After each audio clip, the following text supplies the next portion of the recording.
Saya menyambut setiap saudara, juga bagi saudara yang baru pertama kali hadir di dalam kebaktian pada hari ini. Selamat datang. Saya berdoa dan percaya saudara diberkati pada hari ini.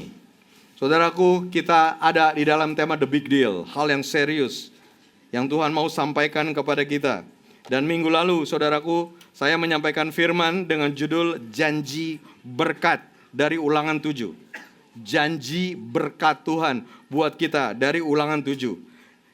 Saya mau summary dengan 3 poin yang paling sederhana yang saudara perlu ingat, bahwa Dia adalah Allah yang berjanji dari kasih-Nya.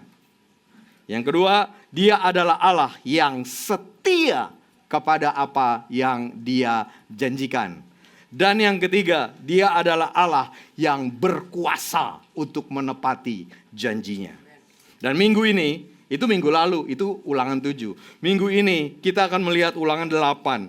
Jadi setelah janji berkat di pasal 7, Musa melanjutkan di pasal 8 dengan pernyataan yang luar biasa, yang kita perlu pegang, yang kita perlu percaya, yang kita perlu imani. Ingat, Tuhannya Musa juga Tuhannya kita. Tuhan yang berjanji di zaman Musa, Tuhan juga berjanji di zaman kita. Kita tidak memetik pelajaran. Pada hari ini, yang firman yang saudara dengar, saudara tidak petik pelajaran dari sejarah yang terjadi di zaman Musa. Tetapi hari ini, kalau saudara membuka hati saudara, kita akan mengalami apa yang Tuhan lakukan kepada Musa di dalam perjanjian lama. Dan di dalam Ulangan 8, dengan penuh keberanian, Musa mengatakan kepada orang Israel bahwa Tuhan memberi kekuatan kepada bangsa Israel untuk memperoleh kekayaan, untuk berhasil. Dan kita tidak mau belajar sejarah mengenai hal ini, karena ini juga firman bagi setiap kita. Yang saya mau katakan bahwa Tuhan memberi kekuatan kepada setiap kita di dalam Tuhan. Kita yang di dalam Tuhan. Tuhan memberi kekuatan kepada setiap kita untuk memperoleh kekayaan, untuk berhasil di dalam kehidupan. Itu kenapa judul hari ini adalah Power to Get Wealth. Kekuatan untuk mendapatkan kekayaan. Karena nanti di akhir khotbah, saudara akan lihat ada 2 kekuatan sesungguhnya. Ada kekuatan dunia yang berusaha membuat kita jauh dari Tuhan. Dan itu real. Oke? Kita tidak main-main dengan kekuatan dunia, itu real. Kekuatan dunia mau membuat kita lari jauh dari Tuhan. Tetapi yang kedua, dan ini yang Musa janjikan, yang kita perlu percaya betul-betul, ada kekuatan dari Tuhan membuat kita berhasil memperoleh kekayaan. Dan kekuatan yang dari Tuhan ini bukan membuat kita jauh dari Tuhan, tetapi membuat kita dekat kepada Tuhan. Saya mau baca singkat, cepat saja, Ulangan 8, ayat 11 sampai 17. Saudara bisa ikuti, saudara mau ikuti, baca juga lebih baik lagi. Mari kita mulai dari ayat 11. Hati-hatilah, supaya jangan engkau melupakan Tuhan Allahmu, dengan tidak berpegang pada perintah, peraturan, dan ketetapannya yang kusampaikan kepadamu pada hari ini. Jangan sampai apabila engkau sudah makan dan kenyang, mendirikan rumah-rumah yang baik serta mendiaminya, dan apabila lembumu dan kambing dombamu bertambah banyak. Apa kontekstualnya buat kita? Kalau di zaman dulu lembu, apa dibilang? Kambing domba, lembu kambing domba. Ada di sini kita yang sedang beternak lembu kambing domba? Nggak apa-apa juga. Kalau saudara betul-betul sedang memelihara lembu kambing domba, kita nggak perlu kontekstualkan aja. Kita nggak perlu kontekstualkan lagi, kita doain aja langsung, oke? Bermultiplikasi dia. Tapi kata-kata ini di dalam perjanjian lama konteksnya pada saat ini. Lembu kambing domba pada saat ini berarti kekayaan, berarti kesejahteraan, berarti status sosial. Karena di zaman itu orang yang punya lembu kambing domba banyak, dia punya status sosial yang tinggi. Karena di zaman itu orang yang punya lembu kambing domba yang banyak, artinya dia punya kesejahteraan yang baik. Dia punya kekayaan, saudaraku. Ulangi, apabila lembumu dan kambing dombamu bertambah banyak, dan emas serta perakmu bertambah banyak. Nah, kalau emas perak nggak perlu diterjemahkan. Sama pasti, ya kan? Emas perak waktu itu juga tetap emas perak pada saat ini. Dan apabila emas serta perakmu bertambah banyak, dan segala yang ada padamu bertambah banyak. Tadi mulainya kata jangan sampai. Gitu ya, kalau semua ini bertambah banyak, jangan sampai ayat 14. Engkau menjadi tinggi hati, sehingga engkau melupakan Tuhan Allahmu yang membawa engkau keluar dari tanah Mesir, dari tempat perbudakan, dan memimpin engkau melalui padang gurun yang besar dan mengerikan, dengan ular ganas serta kalajengking dan tanah gersang tanpa air. Dia yang membuat air keluar bagimu dari gunung batu yang keras. Dia yang di padang gurun memberi engkau makan mana yang tidak dikenal oleh nenek moyangmu, dengan maksud merendahkan hatimu dan menguji engkau supaya mendatangkan kebaikan kepadamu pada akhirnya. Kehidupan di padang gurun tujuannya membuat orang Israel jadi rendah hati. Tantangan, kesulitan, kehidupan padang gurun saudara selalu punya misi, tujuan. Ayo jangan sombong. Kita perlu rendah hati. Dan ini akan mendatangkan kebaikan kepadamu pada akhirnya. Dan ayat 17, jangan sampai kau katakan dalam hatimu, ini dia pesannya nih, jangan sampai ini keluar dari mulutmu, bahwa kekuasaanku dan kekuatan tanganku lah yang membuat aku memperoleh kekayaan ini. Ada dua kehidupan yang digambarkan di sini, kehidupan di padang gurun dan kehidupan di tanah perjanjian. Dua-duanya kalau saya bandingkan, beda tentu tantangannya, beda tentu alamnya. Kehidupan di padang gurun banyak dikatakan tadi kan, ada ular ganas, ada kalajengking, dan tanahnya gersang. Kehidupan di tanah perjanjian yang mereka belum masuki, mereka baru akan masuki. Tapi kita sudah lihat, kita belajar kehidupan di tanah perjanjian juga adalah kehidupan yang bukan enak-enak begitu aja. Banyak musuh yang lebih kuat dan lebih banyak di tanah perjanjian itu. Ada godaan-godaan lain nanti di tanah perjanjian itu. Ada kenikmatan dunia yang menggoda di tanah perjanjian itu. Jadi kembali lagi, kehidupan di padang gurun dan tanah perjanjian beda tantangan dan alamnya, tetapi sama Tuhannya. Mau ada di padang gurun, mau ada di tanah perjanjian. Saya nggak tahu sekarang mungkin sebagian dari saudara merasa saudara sedang ada di padang gurun. Atau mungkin ada juga dari saudara yang sedang merasa saat ini saudara ada di tanah perjanjian. Saya mau mengatakan Tuhan hadir, Tuhan melibatkan diri, Tuhan memegang kendali. Tuhan yang membawa keluar dari padang gurun, dari Mesir, dari penjajahan, dari perbudakan. Tuhan yang membawa keluar, Tuhan yang memimpin, Tuhan memelihara, Tuhan melindungi. Tuhannya sama dan Tuhan selalu hadir dan melibatkan diri, serta Dia yang pegang kendali. Apapun juga, dimanapun juga saudara sedang berada pada saat ini. Nah saudaraku, perkataan Musa ini disampaikan di akhir perjalanan 40 tahun bangsa Israel di padang gurun. Kalau saya lihat dari komentari, Ulangan 8 ini disampaikan kira-kira sekitar 1 bulan sebelum bangsa Israel masuk ke tanah perjanjian, masuk ke tanah kelimpahan tersebut. Dan berdasarkan pengalaman masa lalu jadinya, setelah 40 tahun jalan di padang gurun. Berdasarkan pengalaman masa lalu, Musa berkata, hati-hati supaya jangan kamu melupakan Tuhan. Terus yang kedua, hati-hati supaya kamu jangan tinggi hati.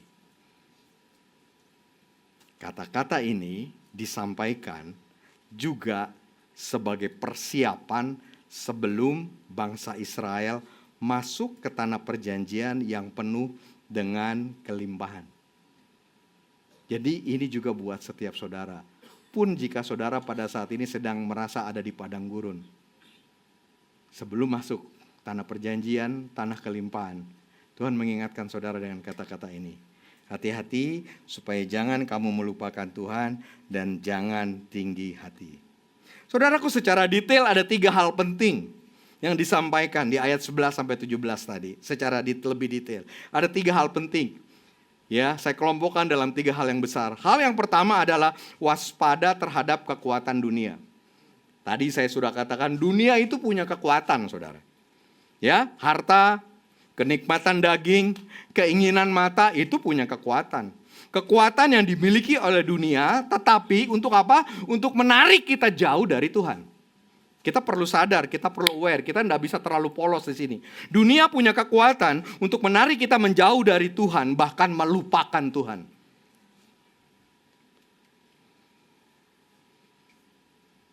Dengan membuat kita menikmati berkat yang banyak, melimpah, membuat kita menikmati kenikmatan dunia, kenyamanan hidup, dan menjadikan itu sumber tujuan kehidupan kita, sumber keamanan kita. Dan ini akan membuat kita jauh dari Tuhan. Yang pertama, waspada dengan ini, dengan kekuatan dunia. Yang kedua, waspada terhadap kesombongan. Itu yang kedua.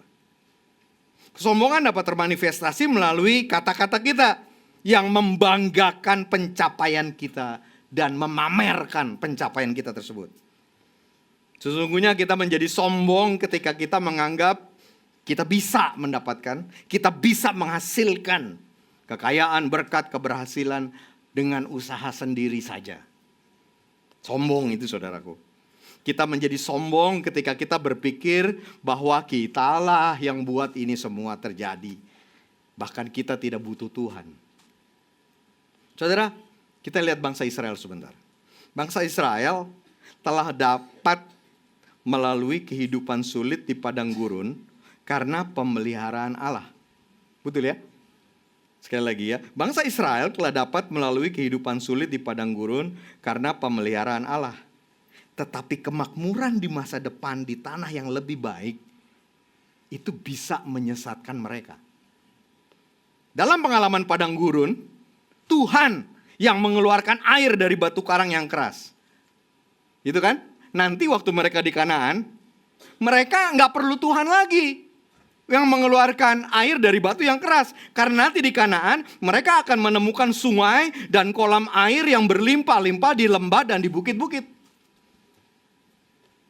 Di padang gurun, Tuhan memberi mereka roti yang namanya mana. Yang membuat mereka betul-betul bergantung kepada Tuhan untuk makanan. Nanti waktu di Kanaan, nggak perlu lagi mana roti dari Tuhan. Karena mereka sampai ke tempat yang subur yang rotinya selalu ada. Dalam bahasa sekarang mungkin macam-macam croissant juga ada. Mau butter croissant, mau beef croissant, mau cheese croissant.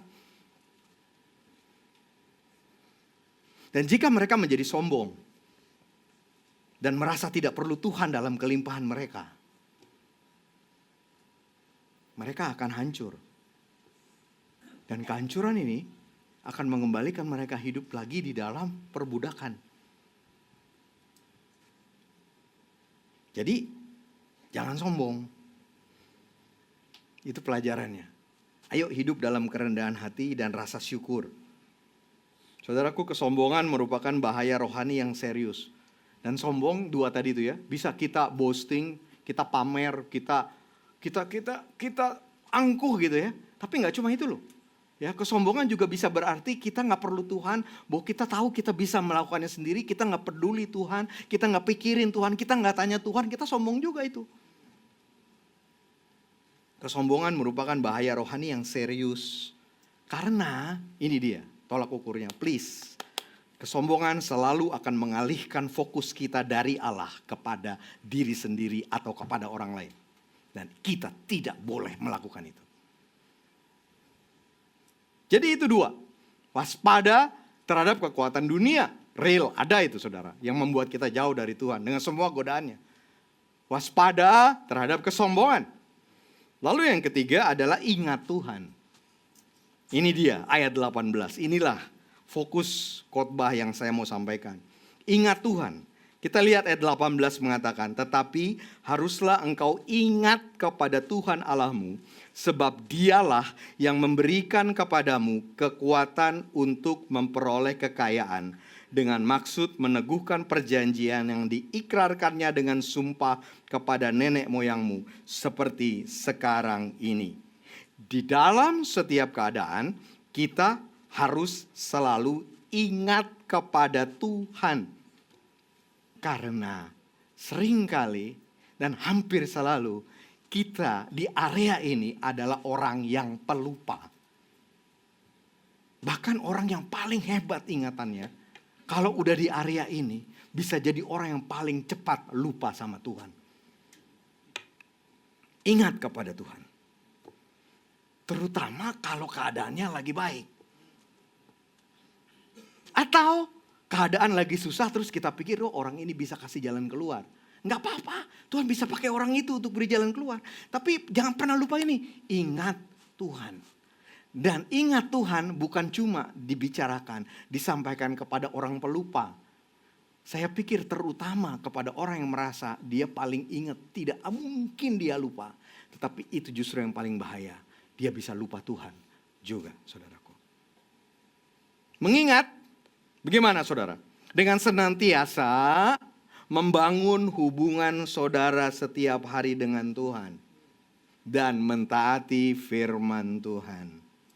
Dengan kata lain saya mau mengatakan, kalau saudara tidak punya hubungan yang rutin, yang kuat dengan Tuhan, sebenarnya saudara ini udah mulai lupain Tuhan. Kalau saudara cuma berdoa waktu jam makan, waktu makan, hati-hati, jangan-jangan saudara udah mulai lupain Tuhan. Kita mengingat Tuhan dengan senantiasa membangun hubungan pribadi dengannya. Menyediakan waktu pribadi dengannya. Berdoa, baca firman Tuhan, dan mentaati firman Tuhan. Itu buahnya dari kita mengingat Tuhan. Mengingat Tuhan juga berarti kita mengingat dengan senantiasa melihat segala sesuatu di dalam hidup ini dari perspektif kehadiran dan kehendak Tuhan. Apapun yang sedang saudara hadapi, kalau saudara lihatnya, saudara tidak lihat dalam konteks Tuhan ada di situ. Saudara tidak lihat dalam konteks apa sih kehendak Tuhan. Itu sebenarnya saudara sedang tidak mengingat Tuhan. Kita perlu mengingat Tuhan dengan senantiasa melihat bahwa segala sesuatu itu ada, kita lihat dari perspektif kehadiran Tuhan. Lihat dari perspektif kehendak Tuhan di dalam hidup kita. Dan yang tadi kita sudah katakan, lihat selalu dalam perspektif ada ikat janji Tuhan loh.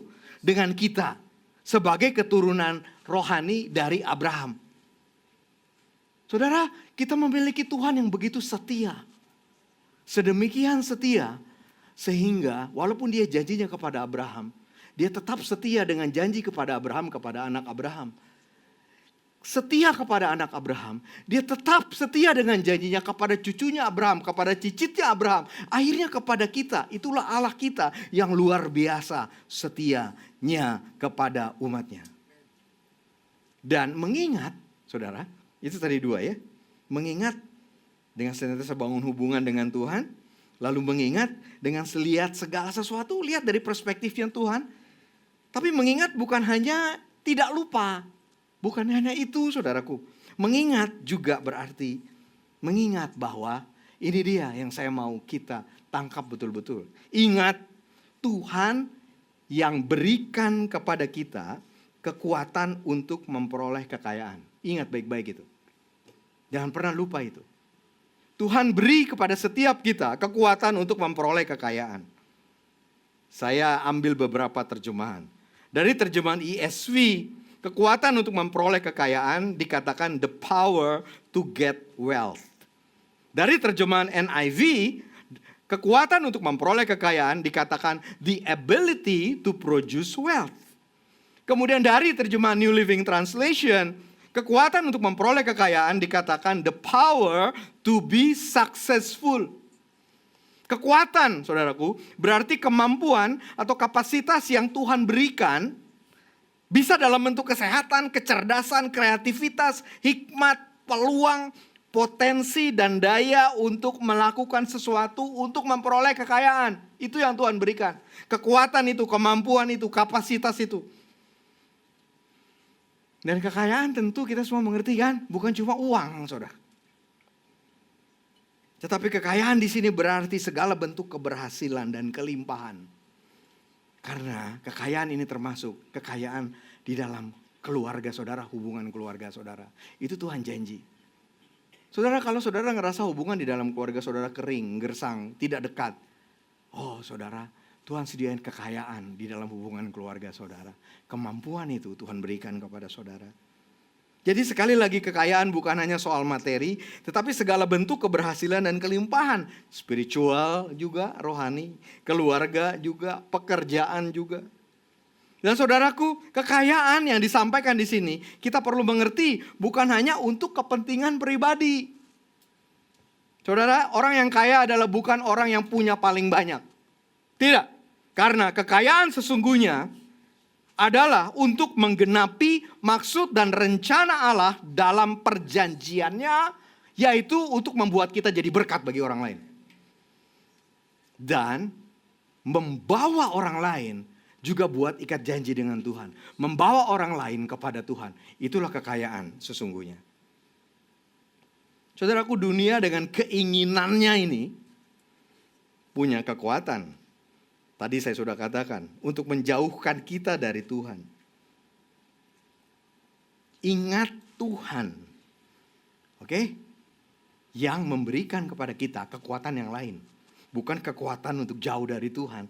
Tapi ingatlah Tuhan memberikan kepada kita kekuatan untuk kita memperoleh kekayaan. Dan saya mau mengajak kita untuk yakin dan percaya sepenuhnya akan hal ini. Bahwa kita, setiap kita, bahwa saudara dan saya, kita menerima dari Tuhan kekuatan untuk memperoleh kekayaan tersebut. Saya mau mengajak kita untuk yakin dan percaya bahwa kekuatan yang Tuhan berikan ini bukan cuma kekuatan, tetapi kekuatan yang betul-betul termanifestasi dalam wujud kekayaan yang sungguh-sungguh, kelimpahan yang sungguh-sungguh, keberhasilan yang sungguh-sungguh terjadi dan saudara alami. Untuk kemudian kita bisa hidup menggenapi perjanjian Tuhan itu. Apa tadi? Menjadi berkat bagi orang lain. Dan membawa orang lain ke dalam hubungan dengan Tuhan. Amin. Ayo percaya, yakin. Tuhan beri kepada setiap kita kemampuan, kekuatan untuk memperoleh kekayaan. Dan bukan cuma sekedar kekuatannya, tapi sungguh-sungguh kekayaannya itu juga diberikan kepada kita. Karena Tuhan punya ikat janji dengan kita. Tetapi kita perlu mengerti bahwa kekayaan yang dibicarakan bukan kekayaan hanya untuk aku, tetapi kekayaan dalam konteks ikat janji yang Tuhan buat dengan kita. Kamu kaya, kamu jadi berkat bagi orang lain. Kamu bawa orang lain kepadaku juga. 1 Korintus 15 ayat 10. Namun, karena anugerah Allah, aku adalah sebagaimana aku ada sekarang. Dan anugerah yang diberikannya kepadaku tidak sia-sia. Dan inilah salah satu anugerah Tuhan buat kita. Buat saudara dan saya. Kekuatan untuk memperoleh kekayaan. Kekuatannya, tapi sampai betul-betul kita berhasil. Sampai betul-betul kita bisa menjadi berkat. Itu Tuhan beri kepada kita. Sekali lagi, karena anugerah Allah, aku adalah sebagaimana aku ada sekarang. Dan anugerah yang diberikannya kepadaku tidak sia-sia. Saya ingin menutup firman hari ini dengan mengajak saudara, yuk yakin, yuk percaya, Tuhan memberkati kita. Apapun keadaan saudara pada saat ini, yuk yakin, percaya, Tuhan memberkati kita. Dan Tuhan meneguhkan janjinya ini dengan kata-kata berkat yang Dia ajarkan kepada Musa untuk selalu memberkati orang Israel dari Bilangan 6 ayat 24 sampai 26. Dan saya mau bacakan ayat ini. Dan setelah itu saya mau ajak saudara untuk berdiri bersama dengan saya. Dan kita personalisasikan ayat-ayat ini bagi kita sendiri. Mari kita dengar dulu. Ulangan 6 mulai ayat 24. Tuhan memberkati engkau dan melindungi engkau. Tuhan menyinari engkau dengan wajahnya dan memberi engkau kasih karunia. Tuhan menghadapkan wajahnya kepadamu dan memberi engkau damai sejahtera. Berani gak kita percaya ini kita terima? Bangkit berdiri saudaraku. Kata engkau, yuk kita ganti sekarang. Dengan aku. Dan saya percaya ini bukan membuat kita egois. Tidak, bukan itu tujuannya. Tetapi supaya ini kita personalisasikan. Bahwa inilah berkat Tuhan buat kita. Buat saudara dan saya. Jadi setiap kata engkau, kita ganti dengan aku. Dan mari kita ucapkan dengan keras. Sebagai pengakuan iman kita. Bahwa Tuhan tidak sia-sia engkau menjanjikan kekuatan untuk memperoleh kekayaan. Tidak sia-sia. Dengan apa? Dengan aku percaya, aku pegang itu. Aku mau itu. Dan aku hidup itu. Mari kita mulai. 1, 2, 3. Tuhan memberkati aku dan melindungi aku. Tuhan menyinari aku dengan wajahnya dan memberi aku kasih karunia.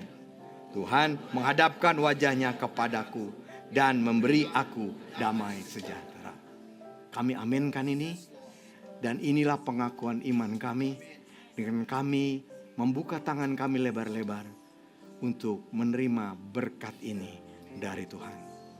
Izinkan ini juga menjadi perkataan Tuhan. Sekali lagi akan saya bacakan untuk saudara terima. Mari angkat tangan saudara dengan iman dan terima janji Tuhan ini. Ingat saudara, Tuhan memberikan kepada saudara kekuatan untuk memperoleh kekayaan. Tuhan memberkati saudara dan melindungi saudara. Tuhan menyinari saudara dengan wajahnya dan memberi saudara kasih karunia. Tuhan menghadapkan wajahnya kepada saudara dan memberi saudara damai sejahtera. Jadilah apa yang kau katakan ini dalam kehidupan setiap kami. Kami aminkan ini, kami percaya ini di dalam nama Tuhan Yesus. Mulai hari ini kami tahu ada kekuatan untuk memperoleh kekayaan yang ada di dalam kami. Dan kami akan menggunakannya. Kami sungguh-sungguh mengimaninya. Dan Tuhan yang mewujudkannya, menyatakannya, membuat kekayaan itu datang kepada kami. Membuat berhasil hidup kami. Secara materi, secara kesehatan, di dalam kehidupan keluarga kami aminkan itu. Terima kasih untuk kekayaan, untuk keberhasilan yang Tuhan berikan kepada kami. Aku berdoa dan percaya hari-hari di depan menjadi hari-hari yang penuh dengan manifestasi penggenapan janji Tuhan dan deklarasi iman kami ini. Kami akan terus ingat untuk tidak melupakan Engkau, untuk terus hidup di dalam dan bersama Engkau. Dan Tuhan, aku berdoa khususnya bagi jemaat-Mu yang sedang menghadapi tantangan yang kelihatannya berlawanan dengan apa yang dijanjikan oleh firman ini. Aku mau mengatakan dengan otoritas firman Tuhan, bahwa setiap keadaan yang bertentangan dengan apa yang firman ini katakan, berubah di dalam nama Yesus. Berubah di dalam nama Yesus. Setiap kekeringan berhenti pada saat ini di dalam nama Yesus. Setiap kegagalan, stop, berhenti pada saat ini di dalam nama Yesus. Setiap kekurangan, stop, berhenti pada saat ini di dalam nama Yesus. Dan aku mau mendeklar firman-Mu yang mengatakan, berkat Tuhan menjadikan kami kaya. Berkat Tuhan menjadikan kami berhasil. Dan Tuhan bawa jemaat ini kepada satu keberhasilan, kepada kekayaan yang melimpah. Yang tidak bisa tidak, kami harus mengakui, ini dari Tuhan. Ini karena Tuhan, ini perbuatan Tuhan. Kami percaya ini sepenuhnya di dalam nama Yesus. Terima berkat Tuhan. Terimalah impartasi ilahi ini. Kekuatan dan kekayaan, keberhasilan yang sungguh-sungguh datang di dalam hidup saudara. Dari Tuhan. Yesus Tuhan dan Juru Selamat hidup kita. Di dalam nama Tuhan Yesus. Amin.